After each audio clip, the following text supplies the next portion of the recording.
Salut à tous, bienvenue sur votre chaîne de l'inspiration culinaire. Alors aujourd'hui, on fait le feuille de bissap. C'est un bouillon de feuilles de bissap. Pourquoi j'appelle ça bouillon? Parce que je mets tout à la fois. Venez, je vais vous montrer comment on fait.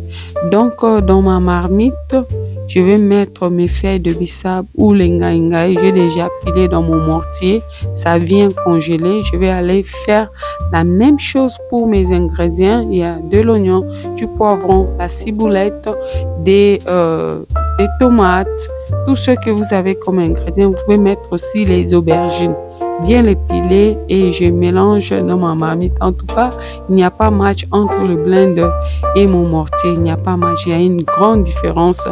Et de temps en temps, essayer. Nous allons mettre l'huile de palme et à ça, je vais ajouter la tomate pâte. Bien mélangé, je vais ajouter le poisson fumé et tous les ingrédients séchés. Le noix de muscade, mon cube fait maison, pardon, mon cube bouillon fait maison, j'ajoute et on met au feu. La cuisson, ça prend juste de 15 à 20 minutes. Donc ça ne dure pas. Comme je dis, c'est un bouillon de feuilles de bissap ou le ngaïngaï. Ça se mange avec du foufou, ça se mange avec la chikwang, le plantain bouilli, manioc, comme vous voulez, faites comme vous voulez. Et aussi dans cette vidéo, il y a un bonus, donc restez jusqu'à la fin. On va passer à servir. En tout cas, c'était bon. Je vous conseille d'essayer comme d'habitude. Ce qui est bon, on montre. Ce qui n'est pas bon, on montre pas, n'est-ce pas? Ici, j'ai un bonus pour vous. J'avais mes légumes, les poivrons et mes tomates que j'avais pris. C'était en solde. Donc, je n'ai pas voulu gaspiller. J'ai voulu faire le riz gras pendant la semaine.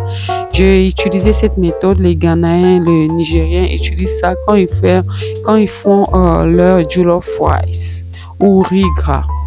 Donc, faire revenir les ingrédients dans l'eau. Ça va bouillir jusqu'à avoir cette texture. Je vais aller mixer ça dans le blender. Et puis, je vais ajouter de l'huile, de la tomate pâte.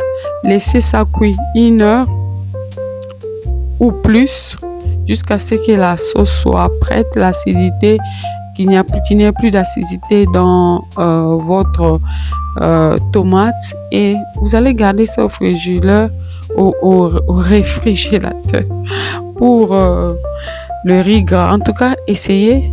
Dites-moi comment est-ce que ça a été. C'est vraiment pratique pendant la semaine si vous n'avez pas le temps d'utiliser cette méthode. Que le Seigneur vous bénisse. En tout cas, c'est un plaisir pour moi de faire ces vidéos. Encouragez-moi par vos commentaires et vos partages. On se retrouve prochainement. Bye bye.